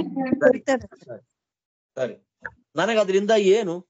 ಶಾಸ್ತ್ರ ಶ್ರವಣ ಮಾಡೋದ್ರಿಂದ ನಂಗೆ ಕಾರ್ ತಗೊಳಕ್ಕಾಗತ್ತಾ? ಶಾಸ್ತ್ರ ಶ್ರವಣದಿಂದ ಮನೆ ಬರುತ್ತಾ? ಶಾಸ್ತ್ರ ಶ್ರವಣದಿಂದ ಬಂಗಾರ ಬರುತ್ತಾ? ಇದೆಲ್ಲ ಅಜ್ಞಾನಿಗಳ ಮಾತು, ಅಯೋಗ್ಯರ ಮಾತು. ಒಂದು ಸಲ ಶಾಸ್ತ್ರ ಶ್ರವಣ ಮಾಡಿದ ಮೇಲೂ ಶಾಸ್ತ್ರ ಶ್ರವಣ ಆಗ್ತಾ ಇದ್ರೆ, ಶಾಸ್ತ್ರಗಳ ಪಾಠ ಪ್ರವಚನ ಆಗ್ತಾ ಇದೆ ಅಂತಂದ್ರೆ ಅಲ್ಲಿ ಹೋಗಿ ಕೂತ್ಕೊಂಡು ಕೇಳೋದಿಲ್ಲ ಅಂತಂದ್ರೆ ಎಂತ ಮೈಂಡ್ ಸೆಟ್ ಒಂದ್ ಹಾಗಾದ್ರೆ? ಎಂಥ ಮಾತು ಹೇಳ್ತಾರೆ ನೋಡಿ. ಕೇಳಿದ್ದಿ, ಮನನ ಮಾಡಿದ್ದಿ, ಹಾಗಿದ್ರೂ ಕೂಡ ನೀನು ಅಯ್ಯೋ ಅಂತ ಅನಾದರ ಮಾಡ್ತಾ ಇದ್ಯಾ ಅಂತಂದ್ರೆ ತಪ್ಪು. ಏನ್ ಹೇಳ್ದಾಗಾಯ್ತು? ಶಿಕ್ಷಿತೋಪಿ ಪುನಃ ಶಿಕ್ಷಾ ವಿಷಯೇ ಸ್ವೋತ್ತಮೇಶು ಶಿಕ್ಷಿತವತ್ತು ಸ್ವಾತ್ಮಾನಂ ನ ಪ್ರಕಾಶಯೇತ್. ಎಲ್ಲೋ ಚಿಂತನೆ, ನಾನು ಓದಿಬಿಟ್ಟಿದ್ದೇನೆ ಅಂತ ದೊಡ್ಡವ್ರ ಮುಂದೆ ತೋರಿಸ್ಬೇಡ ನೀನು ಕೂತ್ಕೊಂಡು. ನಿನ್ ತಲೆ ಹರಟೆ ದೊಡ್ಡವ್ರ ಮುಂದೆ ಅಲ್ಲ. ಎಂಥ ಮಾತು ಹೇಳ್ತಾರೆ ನೋಡಿ. ದೊಡ್ಡವರ ಮುಂದೆ ನಿನ್ನ ತಲಹರಟೆ ಅಲ್ಲಪ್ಪ, ಅವ್ರ ಮುಂದೆ ಆಡ್ಬೇಡ. ಸ್ವೋತ್ತಮರು ಶ್ರವಣ ಮಾಡಿಸ್ತಾ ಇದ್ದಾರೆ ಅಂದ್ರೆ ಸುಮ್ಮನೆ ಕೂತ್ಕೊಂಡು ಕೇಳು. ಗೊತ್ತಿಲ್ದೇ ಇರೋ ವಿಷಯ ಎಲ್ಲ ಗೊತ್ತಾಗ್ಬಿಡತ್ತೆ. ಹಾಗಿರ್ಬೇಕಂತೆ. ಸಸ್ಯಾತ್ ಬ್ರಾಹ್ಮಣೋ ಬ್ರಹ್ಮವಿತ್ ಕವಿ. ಜ್ಞಾನಿಗಳ ಲಕ್ಷಣ ಇದು. ಹೀಗಿದ್ದು ಬಿಟ್ರೆ ಅಶ್ರಾಂತರಾಗಿ ಮಿಥ್ಯಾಜ್ಞಾನದಿಂದ ಬರುವ ದುಃಖ, ಅಂಧಂತಮಸ್ಸು, ಆ ಶ್ರಮ ಇರಬಾರ್ದು. ವಿಷಯ ಪದಾರ್ಥಗಳ ಸಂಪರ್ಕ ಇರಬಾರ್ದು. ಜ್ಞಾನಿಗಳಿಗೆ ಸಮ್ಮತವಾದ ಶಿಷ್ಟಾಚಾರವನ್ನ ಫಾಲೋ ಮಾಡಬೇಕು. ನಮಗೆ ಯಾವುದರಿಂದ ಉಪದ್ರವ ಆಗದೇ ಇರೋ ತರ ನಾವು ಯಾರಿಗೂ ಉಪದ್ರವ ಕೊಡಬಾರದು. ಇರುವ ಸಂಬಂಧಗಳು ನಮಗೆ ಉಪದ್ರವ ಆಗದೇ ಇರೋ ತರ ನೋಡ್ಕೊಳ್ಬೇಕು. ನನಗೆಲ್ಲ ಗೊತ್ತಿದೆ, ನಾನು ಓದ್ಬಿಟ್ಟಿದ್ದೇನೆ, ನನಗೆಲ್ಲ ಆಗಿದೆ ಎನ್ನುವ ದುರಹಂಕಾರವನ್ನ ಕಟ್ಟಿ ಪಕ್ಕಕ್ಕಿಟ್ಟು ಅಟ್ಟದ ಮೇಲೆ ಹಾಕಿ ಜ್ಞಾನಿಗಳು ಬಂದಾಗ ಸುಮ್ಮನೆ ಕೂತ್ಕೊಂಡು ಶ್ರವಣ ಮಾಡೋದ್ ಕಲಿಬೇಕು. ಹೀಗಿದ್ರೆ ಅವನನ್ನ ಜ್ಞಾನಿ ಅಂತ ಕರೀತಾರೆ. ಅವನೇ ತನ್ನನ್ನ ಉದ್ಧಾರ ಮಾಡಿಕೊಳ್ಳುವಲ್ಲಿ ಚತುರ. ಯಶಯೇವ ಕವಿ ಸ್ವೋದ್ಧಾರಾಯ ಚತುರಃ. ನಮ್ಮನ್ನ ಬೇರೆ ಯಾರ ಈಗ ನನಗೆಲ್ಲ ಗೊತ್ತಿದೆ ದುರಹಂಕಾರದಿಂದ ನಾನು ಮೆರಿತಾ ಕೂತ್ರೆ ಇರುವ ವಿಷಯಗಳ ಶ್ರವಣ ಮಿಸ್ ಆಗಿದ್ಯಾರಿಗೆ? ನನಗೆ ಅಲ್ವೇನ್ರಿ? ಮಿಸ್ ಆಯ್ತು ಅಂದ್ರೆ ನನ್ನ ಉದ್ಧಾರ ಆಗತ್ತೇನ್ರಿ? ನಮಗೆ ಮುಗೀತಲ್ಲ ಅಲ್ಲಿಗೆ. ನಮ್ಮ ಉದ್ಧಾರವನ್ನ ಮಾಡ್ಕೊಳ್ಳಿಕ್ಕೆ ನಾವೇ ಚತುರರಾಗಬೇಕು, ಜಾಣರಾಗಬೇಕು. ಜಾಣರಾಗೋದು ಹೇಗೆ? ಹೀಗೆಲ್ಲ. ಆದ್ದರಿಂದ ಜ್ಞಾನಿ ಹೇಗಿರ್ತಾನೆ? ಎಷ್ಟು ಸುಂದರವಾಗಿ ತನ್ನ ಸಾಧನೆಯನ್ನ ಮಾಡ್ಕೊಂಡು ಹೋಗ್ತಾನೆ. ಸನ್ಯಾಸಿಗಳ ವಿಷಯ ಬಂತು ಪಾಪ ಅಲ್ಲಿ. ಸನ್ಯಾಸಿಗಳ ವಿಷಯ ಬಂದಾಗ, ಸ್ವಾಮಿ ಹಾಗಾದ್ರೆ ಬೆಳ್ಳಿ ಬಂಗಾರ ಇಸ್ಕೊಳ್ಳಿಲ್ಲ ಅಂತಂದ್ರೆ ಮೇಂಟೈನ್ ಆಗೋದು ಹೇಗೆ? ಬದುಕೋದು ಹೇಗೆ ಅವನು? ಹಂಗ್ ಚೆನ್ನಾಗಿ ಬೈದ್ ಕಳಿಸ್ಬಿಟ್ಟು ಆ ವಿಷಯ ಕಂಟಿನ್ಯೂ ಮಾಡ್ಲೇ ಇಲ್ಲ ಮತ್ತಿವ್ರು. ಚೆನ್ನಾಗಿದೆ ನೋಡಿ.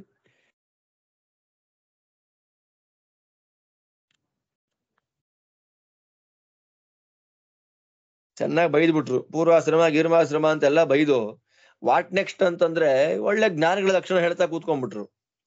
ಪಾಪ ಸನ್ಯಾಸಿ ಪ್ರಕರಣ ಬಿಟ್ಟಾಕ್ಬಿಟ್ರು. ಅಲ್ಲಿಗೆ ಸಂಶಯ ಬರುತ್ತೆ, ಸ್ವಾಮಿ ಅದ್ರದ್ದು ಏನ್ ನಮ್ಗೆ ಇವಾಗ? ಏನ್ ಮಾಡ್ಬೇಕು ನಾವು ಅಂದ್ರೆ ಆ ವಿಷಯವನ್ನು ಹೇಳ್ತಾರೆ. 18ನೇ ಶ್ಲೋಕದಲ್ಲಿ ಚೆನ್ನಾಗಿ ಆ ವಿಷಯದ ಬಗ್ಗೆನು ವಾದಿರಾಜ ಸ್ವಾಮಿಗಳವರು ಬೆಳಕನ್ನ ಚೆಲ್ಲಿದ್ದಾರೆ ವ್ಯಾಖ್ಯಾನದಲ್ಲಿ. ಸನತ್ ಕುಮಾರರು ಸನತ್ ಸುಜಾತ ನಾಮದಿಂದ ತುಂಬಾ ಚೆನ್ನಾಗಿ ಹೇಳಿದ್ದಾರೆ. ಮತ್ತ ಆ ಭಾಗವನ್ನೆಲ್ಲ ಮತ್ತೆ ಸೋಮವಾರ ಆಗೋದಿಲ್ಲ, ಬೇರೆ ಕೆಲಸ ಇದೆ, ಮಂಗಳವಾರದ ದಿವಸ ಮಂಗಳವಾರದಿಂದ ಅನುಸಂಧಾನ ಮಾಡೋಣ ಅಂತ ಹೇಳ್ತಾ ಇನ್ನು 9 ಶ್ಲೋಕ ಇದೆ ಇದರಲ್ಲಿ.